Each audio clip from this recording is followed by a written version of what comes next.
Welcome to the channel विकास तैयारी chemistry educare. आज के इस वीडियो में हम डिस्कशन करने वाले हैं जीओसी से रिलेटेड कुछ इंपॉर्टेंट क्वेश्चन। जीओसी का सेकंड वीडियो है, इसका पहला वाला वीडियो हमने चैनल की प्लेलिस्ट में अपलोड कर रखा है, वहाँ से जाके आप वीडियो को देख सकते हैं।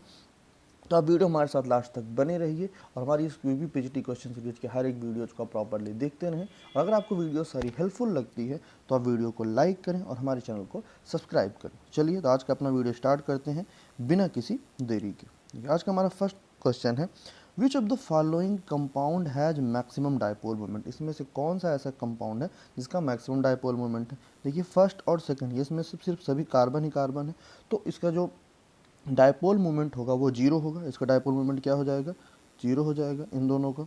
देखिए लेकिन आप ऑप्शन नंबर सी और ऑप्शन नंबर डी में देखिए, ऑप्शन नंबर डी है, ऑप्शन नंबर सी और डी में देखिए यहाँ पे कार्बोनिल ग्रुप गिवन है। क्या है, कार्बोनिल ग्रुप गिवन है।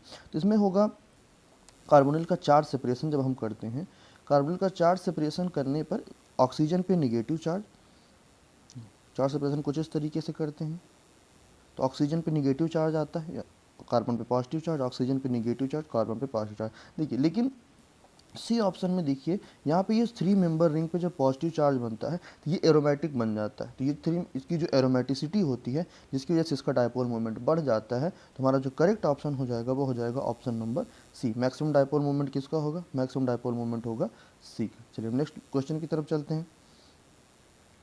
Identify the site where attack of H plus is most preferable. यानी कि H प्लस का अटैक ऐसी कौन सी प्लेस पे होगा जहाँ पे अटैक होने के बाद ये हमारा कंपाउंड स्टेबल हो जाएगा। मोस्ट प्रेफरेबल तभी होगा जब वो पूरा कंपाउंड स्टेबल हो जाए।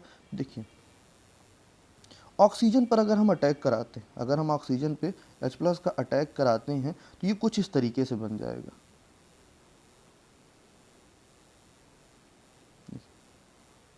यहाँ पर डबल बॉन्ड ऑक्सीजन, और जब हाइड्रोजन पे अटैक हुआ तो ये पॉजिटिव हो गया। अब देखिए नाइट्रोजन का लोन पेयर यहाँ पे क्या करेगा, रिजोनेंस करेगा। यहाँ पे क्या करेगा, रिजोनेंस करेगा, और रिजोनेंस करने के बाद ये कुछ इस तरीके से बना लेगा। नाइट्रोजन पे पॉजिटिव चार्ज आ जाएगा और ये एक एरोमेटिक कंपाउंड, एरोमेटिक रिंग बन जाएगी। हमारी ये जो रिंग है क्या बन जाएगी, एक एरोमेटिक रिंग बन जाएगी। मतलब ये हाईली स्टेबल हो जाएगी, और हाईली स्टेबल होने का मतलब है कि हाइड्रोजन का अटैक जो मोस्ट प्रिफरेबल साइड पर होगा वो होगा ऑक्सीजन पे, यानी कि फर्स्ट पे। तुम्हारा जो करेक्ट ऑप्शन हो जाएगा वो हो जाएगा ऑप्शन नंबर ए। चलिए नेक्स्ट क्वेश्चन की तरफ चलते हैं अपने। The decreasing order of electron withdrawing inductive effect, the decreasing order of electron withdrawing inductive effect following compound. देखिए NH3, देखिए जो पॉजिटिव चार्ज वाले कंपाउंड होते हैं उनका जो इलेक्ट्रॉन विथड्रॉइंग इंडक्टिव इफेक्ट होता है वो मैक्सिमम होता है, यानी फर्स्ट का सबसे ज़्यादा होगा। NO2 का CN और COH के कंपेरिजन में ज़्यादा होता है इलेक्ट्रॉन विथड्रॉइंग नेचर, CN का COH के कंपेरिजन में ज़्यादा होता है। तो हमारा यही करेक्ट ऑर्डर हो जाएगा, मतलब फर्स्ट सेकंड थर्ड फोर्थ, यही हमारा करेक्ट ऑर्डर हो जाएगा। और ये हमारे किस ऑप्शन में है, ऑप्शन नंबर ए में है। चलिए नेक्स्ट की तरफ चलते हैं। The decreasing order of electron withdrawing inductive effect of the following compound in order of. इसमें क्या पूछा आपसे, इसमें भी आपसे सेम पूछा है कि electron withdrawing inductive effect of, मतलब -I इफेक्ट पूछा है कि -I इफेक्ट सबसे ज़्यादा किसका होगा। देखिए NO2 का -I इफेक्ट सबसे ज़्यादा होता है, NO2 का -I इफेक्ट सबसे ज़्यादा होता है, यानी फर्स्ट का सबसे ज़्यादा। उसके बाद Br का होता है, यानी Br क्या होता है, निगेटिव होता है, तो ये अपनी तरफ इलेक्ट्रॉन को पुल करता है। तो उसके बाद Br का होता है, यानी उसके बाद फोर्थ का आ जाएगा। उसके बाद देखिए यहाँ पे ऑक्सीजन, तो ऑक्सीजन का हो जाएगा इंडक्टिव इफेक्ट।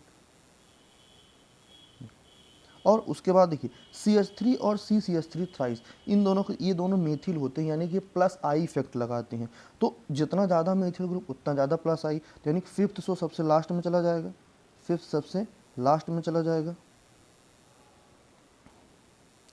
फिफ्थ सबसे लास्ट में चला जाएगा। और सेकंड, यानी कि हमारा करेक्ट ऑप्शन कौन हो जाएगा, 1 4 3rd 2nd 5, 1 4 3rd 2nd 5। ये तुम्हारा इसमें जो करेक्ट ऑप्शन है वो है ऑप्शन नंबर सी, 1 4 3rd 2nd 5। चलिए नेक्स्ट क्वेश्चन की तरफ चलते हैं।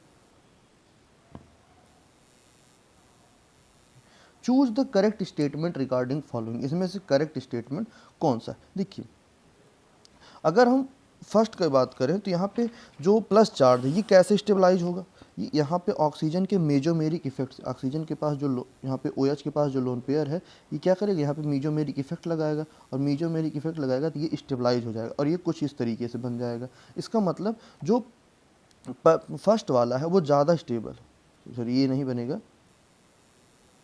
ये कुछ इस तरीके से बन जाएगा।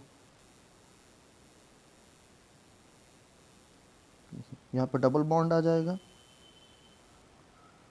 और ये डबल बॉन्ड बनकर ऑक्सीजन पे पॉजिटिव चार्ज आ जाएगा। यानी कि इसका मतलब ये हमारा जो फर्स्ट वाला है ये मोर स्टेबल है, यहाँ सिर्फ प्लस H इफेक्ट लगता है, यानी कि हाइपर कॉन्जुगेशन ही लगाता है ये। तो हमारा जो फर्स्ट वाला है ये सेकंड वाले के कंपेरिजन में मोर स्टेबल हो जाएंगे। हमारा फर्स्ट स्टेटमेंट तो करेक्ट है कि first is more stable then second. चलिए सेकंड में देख लेते हैं। ठीक है, NO2 जो होता है, अब ये माइनस चार्ज कैसे स्टेबलाइज होगा, क्योंकि NO2 देखिए जो उसका इलेक्ट्रॉन विड्रॉइंग नेचर होता है बहुत ज़्यादा होता है, ये मैक्सिमम होता है, तो इसका इलेक्ट्रॉन विड्रॉइंग नेचर की वजह से ये निगेटिव चार्ज इस तरीके से कुछ स्टेबलाइज होगा, कुछ इस तरीके से स्टेबलाइज होगा। चलिए इसको हम पूरा ओपन करके देख लेते हैं।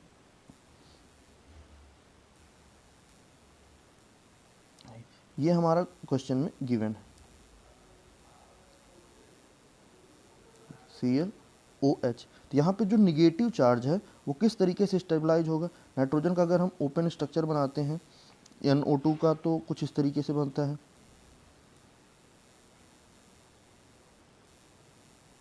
देखिए यहाँ पे निगेटिव चार्ज, और निगेटिव चार्ज देखिए किस तरीके से स्टेबलाइज होगा, ये यहाँ पे जाएगा और ये ऑक्सीजन इसके पास चला जाएगा, तो ये कुछ किस तरीके से बनेगा, ये इस तरीके से बन जाएगा। यानी कि ये जो निगेटिव चार्ज है यहाँ पे डबल बॉन्ड, नाइट्रोजन पे डबल बॉन्ड और यहाँ ऑक्सीजन पे निगेटिव चार्ज, और यहाँ एक ऑक्सीजन पे निगेटिव चार्ज पहले से है और नाइट्रोजन पे प्लस चार्ज आ जाएगा। तो इसका मतलब जो हमारा पहला वाला कंपाउंड होगा ये सेकंड के कंपेरिजन में क्या होगा, मोर स्टेबल होगा। यानी कि जबकि यहाँ पे जो निगेटिव चार्ज है रेजोनेंस में नहीं जाएगा, यहाँ पे जो निगेटिव चार्ज है ये रेजोनेंस में नहीं जाएगा, तो हमारा जो करेक्ट ऑप्शन हो जाएगा, मतलब कि यहाँ पे जो सेकंड वाला है फर्स्ट, ये मतलब कि ये कंपाउंड सेकंड का फर्स्ट कंपाउंड सेकंड वाले से ज़्यादा स्टेबलाइज है। इसका मतलब हमारे दोनों ऑप्शन क्या है, दोनों ऑप्शन करेक्ट हैं। जिसका मतलब हमारा इसमें जो स्टेटमेंट हो जाएगा वो कौन सा करेक्ट हो जाएगा, first and both are correct, first and both are correct, ये हमारा देखिए करेक्ट ऑप्शन हो जाएगा, first and second are both are correct. चलिए नेक्स्ट क्वेश्चन की तरफ चलते हैं। The correct order of resonance energy in the following. अब इसमें से आपको बताना है कि रिजोनेंस एनर्जी का ऑर्डर कौन सा होगा। देखिए अगर हम फर्स्ट में देखें, एक एक करके देख लेते हैं। नाइट्रोजन के पास होता है लोन पेयर और वो कुछ इस तरीके से स्टेबलाइज होता है, और देखिए नाइट्रोजन कुछ ये इस तरीके से बनाता है, तो यहाँ पे जो रिजोनेंस होगा वो मैक्सिमम होगा, जो रिजोनेंस होगा वो मैक्सिमम होगा, तो इसकी एनर्जी सबसे ज़्यादा हो जाएगी, यानी फर्स्ट की एनर्जी सबसे ज़्यादा हो जाएगी। अब सेकंड और थर्ड में देखिए, यहाँ पे थर्ड में देखिए, थर्ड में यहाँ एक दूसरे के पास है तो यहाँ पे ये एक दूसरे से रिपल्सन करेंगे, रिपल्सन करेंगे तो यहाँ पे स्टेरिक रिपल्सन की वजह से जो रिजोनेंस है वो रिस्ट्रिक्ट, यानी कि रिजोनेंस नहीं होगा, यानी थर्ड की एनर्जी सबसे कम हो जाएगी, और थर्ड की एनर्जी सबसे कम हो जाएगी तो सेकंड की इन दोनों के बीच में आ जाएगी। तो यानी कि हमारा जो करेक्ट ऑप्शन हो जाएगा वो ऑप्शन कौन सा हो जाएगा, ऑप्शन नंबर, देखिए फर्स्ट सेकंड थर्ड, यानी ऑप्शन नंबर बी, यानी कि हमारा इसमें बी ऑप्शन करेक्ट हो जाएगा। चलिए नेक्स्ट क्वेश्चन की तरफ चलते हैं।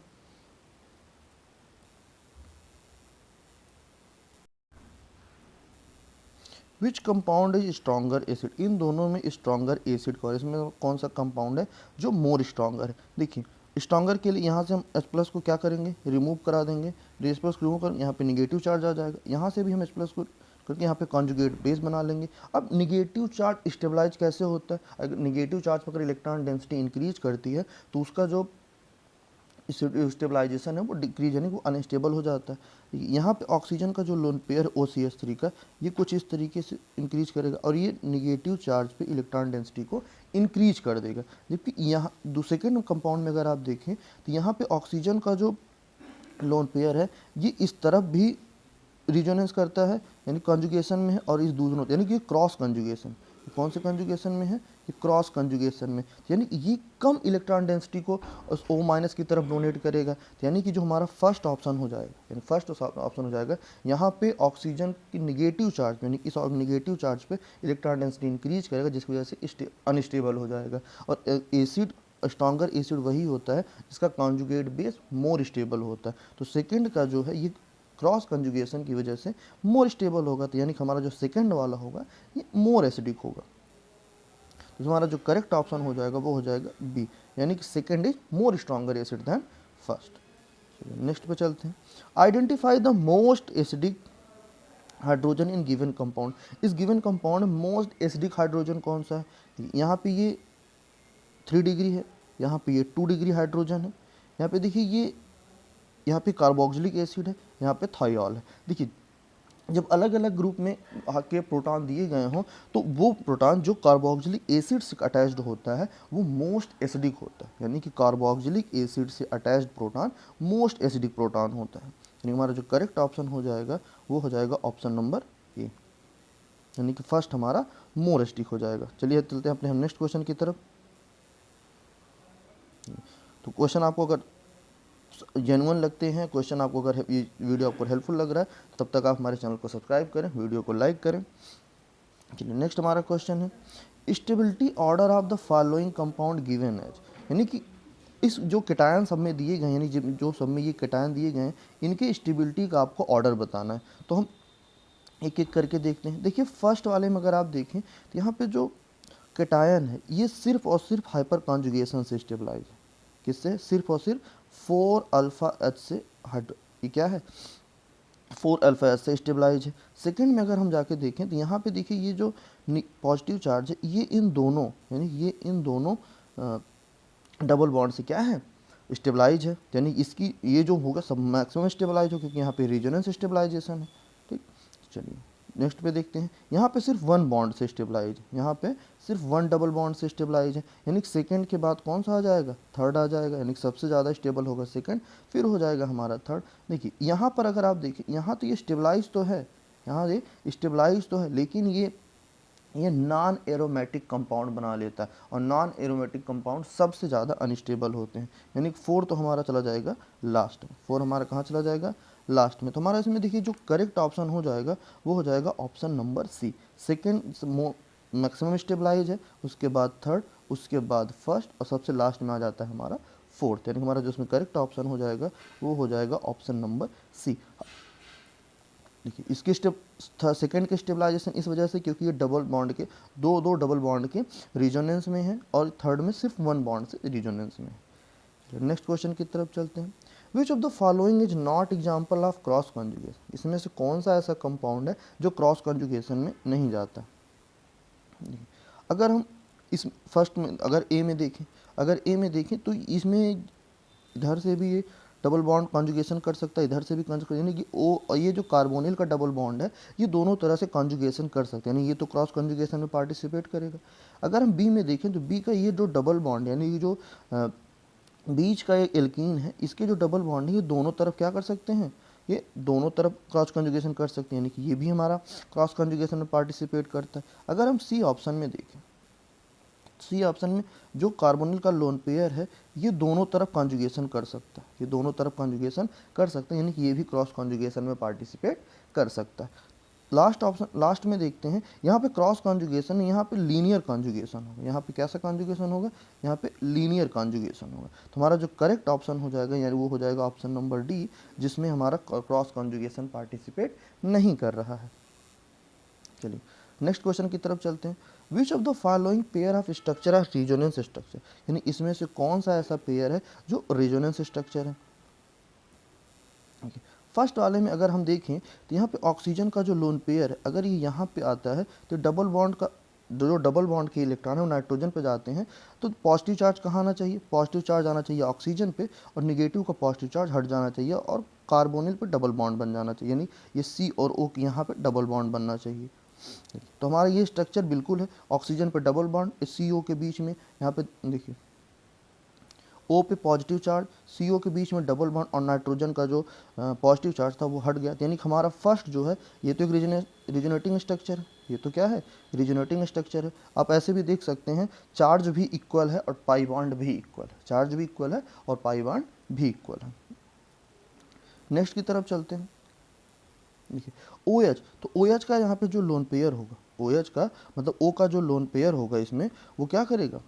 यहाँ पर ये स्टेबलाइज कर सकता है, या फिर ये जो बेंजीन रिंग है, बेंजीन के अंदर ही अपना क्या हो चलता रहता है, रिजोनेंस ये चलता रहता है। यानी हमारा जो सेकेंड वाला होगा ये भी क्या होगा, एक रेजोनेटिंग स्ट्रक्चर का पेयर होगा। सी और डी में देख लेते हैं। देखिए सी और डी में यहाँ पे ऑक्सीजन के साथ ये हाइड्रोजन, देखिए रिजोनेंस में कभी भी कोई भी सिग्मा बॉन्ड ब्रेक नहीं होता, सिर्फ पाई बॉन्ड की ब्रेकिंग होती है। तो यानी कि हमारा ये थर्ड वाला रॉन्ग हो जाएगा, क्योंकि यहाँ पे नाइट्रोजन से यहाँ का पाई बॉन्ड ब्रेक होके ऑक्सीजन पे जाके लग गया है। फोर्थ में देखें हम तो यहाँ पर O माइनस था, यहाँ पे O था, लेकिन यहाँ पे देखिए CH का सिग्मा बॉन्ड ब्रेक होके OH पे लगा है, यानी ये भी रिजोनेटिंग स्ट्रक्चर नहीं होगा। तो हमारा जो करेक्ट ऑप्शन हो जाएगा वो हो जाएगा ऑप्शन नंबर ए। चलते हैं अपना नेक्स्ट क्वेश्चन की तरफ। The most reactive benzene ring toward electrophile, electrophile के की तरफ, मतलब कहने का मतलब आपसे ये पूछा जा रहा है कि मोस्ट न्यूक्लियोफाइल बेंजीन कौन सा है, मोस्ट न्यूक्लियोफाइल बेंजीन कौन सा है। तो मोस्ट न्यूक्लियोफाइल बेंजीन वही होता है जिसकी इलेक्ट्रॉन डेंसिटी ज़्यादा, इलेक्ट्रॉन रिच होता है। देखिए डी ऑप्शन में अगर आप देखिए तो ये नाइट्रोजन का जो लोन पेयर है ये बेंजीन की तरफ अपने ऑक्सीजन को, अपने लोन पेयर को क्या करता है, डोनेट करता है, जिससे इस बेंजीन की इलेक्ट्रॉन डेंसिटी इंक्रीज हो जाती है, यानी कि इलेक्ट्रॉन रिच हो जाता है, और किसी भी ये तो फिर ये इलेक्ट्रोफाइल किसी भी इलेक्ट्रोफाइल की तरफ इजीली अटैक कर सकता है। तो ये हमारा जो करेक्ट ऑप्शन हो जाएगा वो हो जाएगा ऑप्शन नंबर डी।